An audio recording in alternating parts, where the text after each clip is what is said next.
Hello, welcome back to the Everything is Black and White podcast. I'm Andrew Musgrove, joined by John Gibson, and it's time for the match preview. Fulham are the visitors on Saturday to St James's Park, and it comes on the back of Newcastle United beating Benfica 3-0 in the Champions League.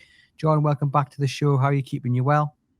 I'm a lot better than I was. I'm a happier bunny now and looking forward to more home comforts, hopefully, Andrew. Fingers crossed, because Newcastle's away form leaves much to be desired. So at least they do tend to pick up a few results at St James's Park. I mean, we'll start with that Benfica result and performance ever so briefly, John. But it was what we needed, wasn't it? Oh, yeah. The seesaw's on an upward curve again, and it has been a seesaw for us this season. I mean, back-to-back Champions League victories. We never did that the last time we qualified for the Champions League. 7 goals scored, none against. It's um, it's quite a staggering comparison to the Premier League. Where we've scored 7 goals in 8 games. We're down. Where are we? 14th or something in the league. Um, the comparison's amazing, and it poses the obvious question, Andrew, which is why can't we do it at Europe's grandest table and not do it domestically? Excuse me. But I think if we actually look at it, Andrew, there's a reason for it. And I suggest this. The 2 back-to-back wins, 7 goals scored, none against, were against Union and Benfica. Now, I know they were both champions of their country, the Belgian champions and the Portuguese champions, but neither league is comparable to the Premier League. If we are brutally truthful, we are beating teams we are much superior to and ought to beat. The Premier League is different. Even the rank and file Premier League sides are more organised, more disciplined, have played a higher tempo, have got much better individual talent. And I think that has shown the reason we have beaten Union and Benfica with utmost respect and hardly playing down the Champions League, Andrew, because it is the ultimate. But those two teams are nowhere near us. The teams who play in the Premier League are. And I think that is the difference. The Champions League isn't as easy as those 2 games. We'll find it out against Paris Saint-Germain. They are the ultimate tests, which are much bigger than Premier League tests, or a lot of Premier League tests, but not these 2 games. And for me, that is the difference. And if we want a little bit more evidence, and you like your stats much more than I do, if we want a little bit more evidence, Anthony Gordon has scored 4 goals in the Champions League. Harvey Barnes has scored 3 goals in the Champions League. Both of them haven't scored at all in the Premier League. Yeah, and that says it all, doesn't it? That not only are they finding it a little bit easier in the Champions League, but they're finding it much harder in the top flight. But hopefully those goals will come, starting with Saturday. That would be nice. It was a really good performance against Benfica, and a lot of players put in arguably the best performances that we've seen this season, perhaps the best performances that we've seen in a long, long time. How important was it, John, that the likes of Miley, Ramsey, Gordon, Barnes, Murphy, they not only performed well, but also give Eddie Howe a little bit of a headache for Saturday? Yeah, and he needs a headache because he needed a lift, and headache's another word for a lift, isn't it? And we needed that. I thought Gordon was sensational. I mean, that is as good as I've seen Anthony Gordon play. He was absolutely sensational. When he's on blob, he's so direct. What I love about him, other wingers might flit across the front line. He gets the ball and he knows where the goal is and he goes in that direction and he causes all sorts of troubles. We had been asking, hadn't we, in the previous podcast for more from the wingers, and we got it. We got 2 goals from Anthony Barnes. We got a goal and assist from Anthony Gordon. Hovibon, sorry, and we got an assist from Murphy. So we got something from the wingers, and that was terrific. And yes, I think there was other good performances. I thought Bruno was excellent, and this is a lad that was the only remaining man standing in our famous midfield three. He seems to play every game and still have an engine to do so. Um, I thought Miley grew into the game and showed what a great prospect he is, without a shadow of doubt. Um, and overall, I mean, we were at the stage where the greatest assist of the night was from the goalkeeper, Nick Pope. So, I mean, everything went terrifically well. If there was slight criticism, and my Jove, I'm only saying it's absolutely slight. Uh, Ramsey, I think, needs games, or he needs a bit of encouragement. He needs a bit of assurance. He wasn't dominant, I felt, for the talent that he's got. And Dan Burn proved again for me he's not a left back, but he's a wonderful, big-hearted player. The old heart, the size of a frying pan bit. He's got all that. He's devastating in the air, both ends of the field. I thought in as an assist king, although he didn't get an assist, he's heading in their penalty area caused them absolute chaos. But what we knew, we saw yet again. A few occasions, especially in the first half, Benfica dropped the ball behind them. The first thing they got, the transferred play, and dropped the ball behind Bonds, behind Byrne, which meant he had to turn and run towards his own goal with the winger already on his bike. And that's a situation where he's uncomfortable because he hasn't got the pace to do that. And that worked for them and produced the guy hit the bar, remember, hit the woodwork in the first half. That was a bit of a problem for us. But he's doing his very best in a position which infinitely isn't his. And you've got to have sympathy for him because he's centre half. And that centre half, he was sensational at the beginning of the season. And he's in the England squad trying to go to the World Cup. And now you can argue that moving him to left back is a necessity for us, but it's doing him no favours in World Cup year. But of course, we've got Chow and Botman playing so well, and we haven't got a left back, needs must. But yes, overall, the performance was excellent, just what we needed. Guys that needed a lift, like wingers, having assists or scoring goals, because that's what wingers are all about. And we haven't been doing that. They were great.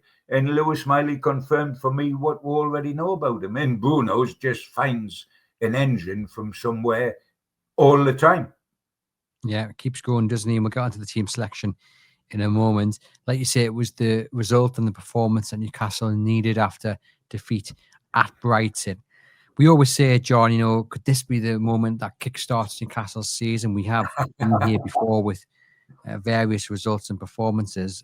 How easy is it for Eddie Howe to bottle the good feeling, to bottle that performance and somehow take it in to Saturday? Because speaking to some after the game, they were like, well, come tomorrow morning, come Wednesday morning, Eddie Howe has forgotten about Benfica. He's now focusing on Fulham. So what do you think Eddie Howe will be doing to make sure that he can take the benefits from Tuesday into Saturday? Well, it is awkward, Andrew. There's no question about that. And I mean, he said in his press conference where I was after the game that the form Newcastle have shown recently in the Champions League, in the form in the Premier League, is a head scratcher because it's the same players who have reached a very high standard playing in the Champions League. And I know it was inferior opposition, and I know it was this tingling atmosphere, etc.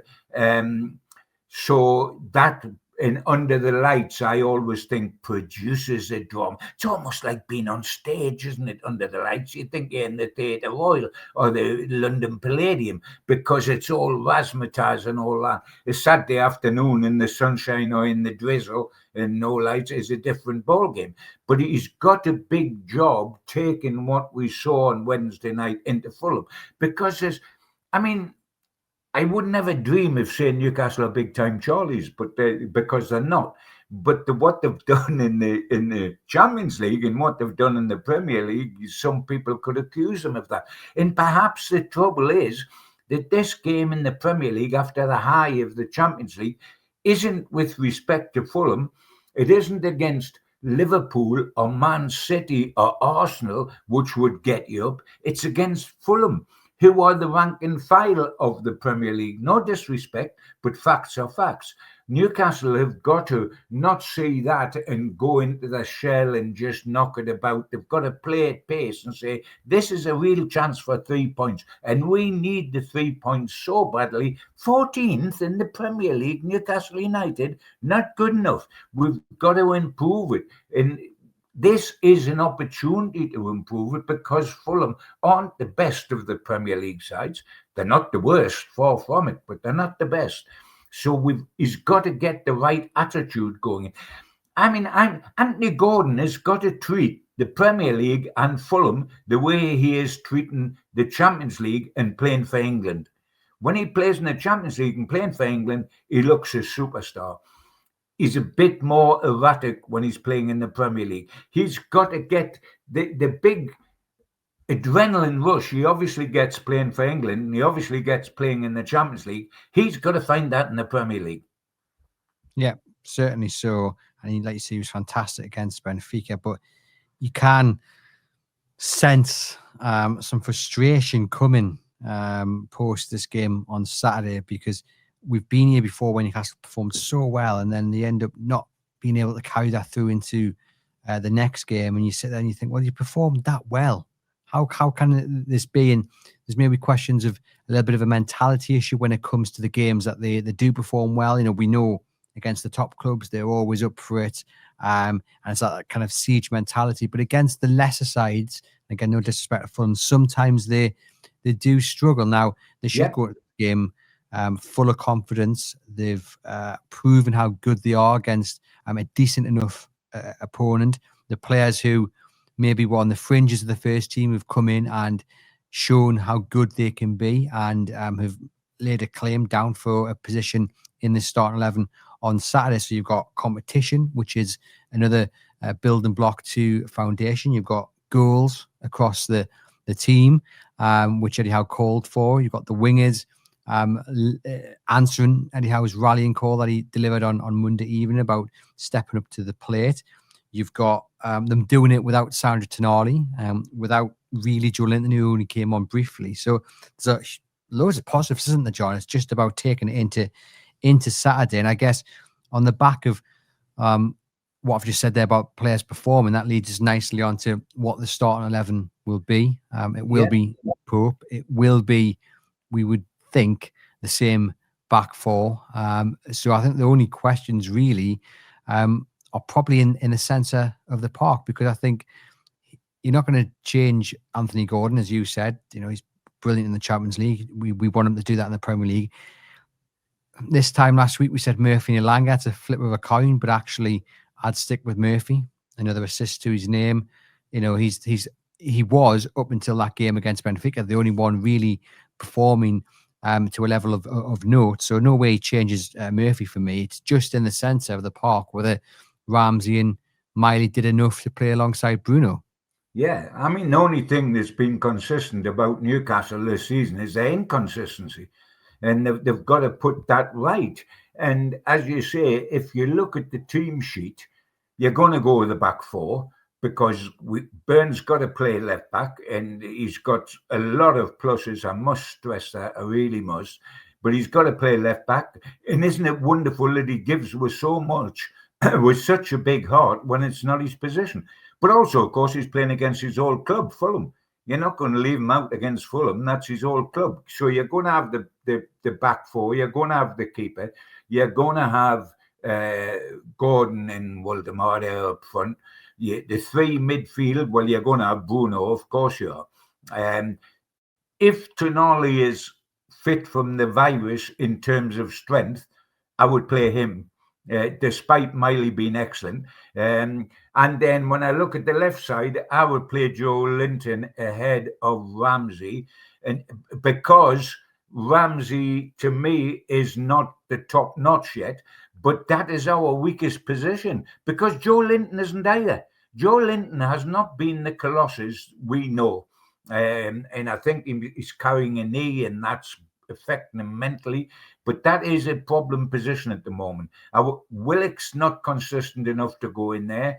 Ramsey could keep his position, but would you play Joe Linton? And, I think that he might go for the tried and trusted, and then against Spurs in the League Cup, look at Miley, look at Ramsey. And not that I want to weaken the League Cup. It's meant everything to us, and Spurs is going to be no rollover. But how are they going to look at it, etc.? In spreading the load, I mean, if you played Miley and Ramsey, I wouldn't be complaining. But I think a super fit Tonali will always play. I mean, if he is fit from the virus in terms of his strength, and that will be shown on the training ground in the next couple of days, and it was significant he got a complete rest. He wasn't brought on as a sub like Joe Linton, so he needed that rest. You would obviously play Tonali, and then it's a matter if you go Joe Linton or Ramsey for the left side. And yes, I would play Murphy ahead of Elanga without a shadow of doubt. But he just playing devil's advocate. Here's a situation.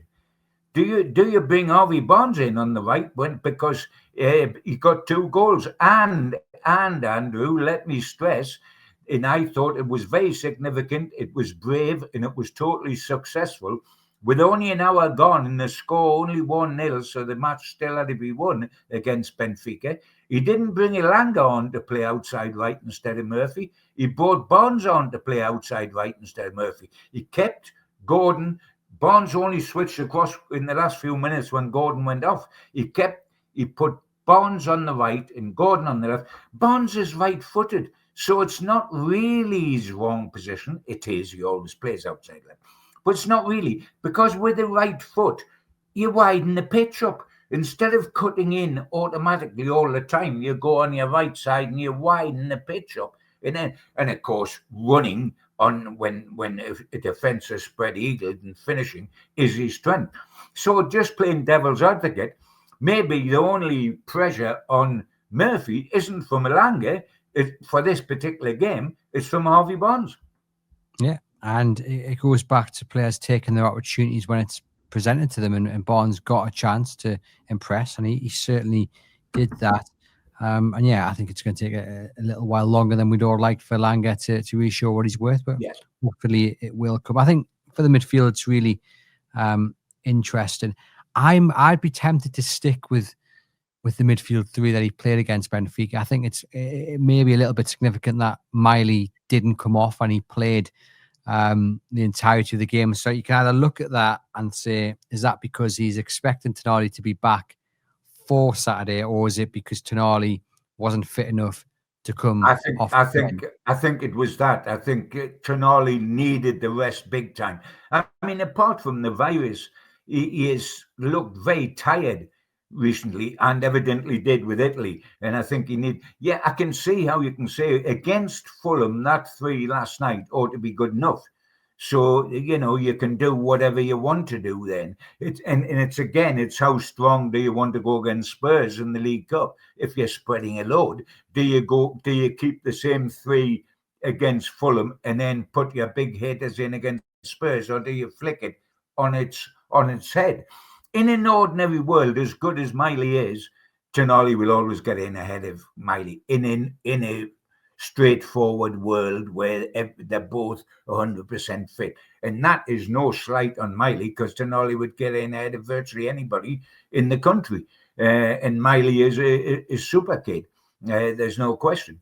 The biggest conundrum for me is the left side of the middle 3, because there's reasons for negative thought about Joe Linton, about Willock, and about Ramsey. Yeah, and again, just about presenting someone with an opportunity, and hopefully they step up. And it is interesting because it does come back to the point you made there about how serious to take Wednesday against Spurs. And for me, I think you need a little bit more physicality, maybe a little bit more energy in that midfield to counter Spurs. Whereas Fulham, I don't think are as good as Tottenham. I think they've got talented players, but I don't think the centre of their midfield is by any stretch their main strength. I think that probably comes down on the wings with Iwobi, and I think Harry Wilson's been playing on the right, but they've got Traore as well on the bench. So I think Miley and Ramsey, if they're fit and they've got the energy about them, could quite easily handle and dominate alongside Bruno on Saturday. Give Tonali that little bit of extra rest because there's games coming thick and fast. Is a couple of days long enough to recover from whatever bug he's had, and then you can give him to Wednesday to get better, fitter, and then play him against Spurs, which might be the bigger challenge. Again, it goes back to how serious are they taking it, and we'll discuss that Correct. next week. Correct. But yeah, I mean, look, John, we mentioned it at the start. We'll mention it again here before I get your prediction. But I am sick to death of saying, right, we've got a victory. Let's build on it. This is going to be the starting point. We're going to kick on from here. We have to. Newcastle have to do it. Can they do it? Of course they can. But as you said, totally different test. Fulham are. They've gone on a run of losing their last 3, conceding 7. 2 of those are away games where they've conceded 6. Bournemouth and I can't remember who the other side were, but definitely conceded 3 against Bournemouth. So on the road, they're not doing too well for them. So Newcastle United have got a real opportunity here to get up the table. Yeah. And you look at the table, John, goodness me, they need a win. We need to win big time. I mean, apart from the fact we're 14th out of 20 and we've only scored 7 goals, we're 5 points behind Sunderland, and I don't like that fact, That fact really sticks in my craw, though they've got some dodgy matches coming up, and if we get anywhere near form, it should be a totally different ballgame. Yes, I mean, regardless, we've debated what might happen or might not happen, Andrew, with the team in view of fitness of people like Tonali and Joe Linton, and in terms of do you give them extra time for Spurs? And I can fully follow that. But can I put it another way? Whatever team he puts out should be capable of beating Fulham. It should be capable. If that's a midfield 3 and the outside right is either Murphy or Barnes, we should beat Fulham. If we bring Tonali and Joe Linton in and we bring Barnes in, we should beat Fulham. There's no excuse about team selection in this game. I'm not underestimating Fulham. They play attractive football, etc., etc., etc. But they've had 3 straight losses, as you've already said. There's only a 3-point cushion above relegation zone. Not that I'm suggesting for 1 second they'll get into that sort of trouble, because I don't think they do. There's uncertainty over the manager, Marco Silva, whose contract's up at the end of the season. A lot of admiring glances. Will he go somewhere else? Footballers are creatures of habit, They like security, and any feeling that, what's happening with the manager? Might we have a new manager? So seeps through into the dressing room. I think the uncertainty over him does not help the Fulham cause. They've got a number 9 problem. Haven't we heard that before? So they've got a goals problem, etc. No, as I'm sure you feel, I think Newcastle will win. They've been on a seesaw all season, up and then immediately down and then up again. And I'm sick to death of it, like you, because we get the false dawns of the wonderful results, and then let's establish ourselves now, and no, we don't. But I think we'll win. It almost doesn't matter by how many. A low goal difference is a very important thing. But you're just guessing on goal difference, aren't you? On what the different score would be. But I mean, I would settle for 2-0 or anything above that. But if I had to settle on something, I would say we win 2-0. Well, I think Newcastle United will win.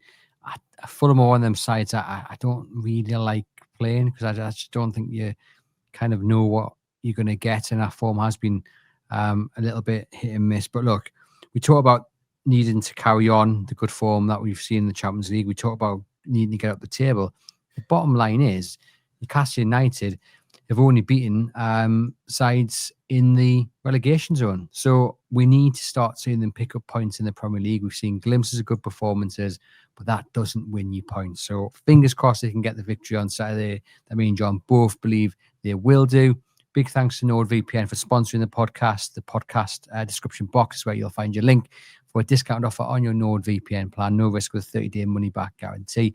And John will be back next week to help preview that game against Tottenham in the Carabao Cup, hopefully on the back of Newcastle United victory against Fulham. Until the next episode, stay safe and we'll see you.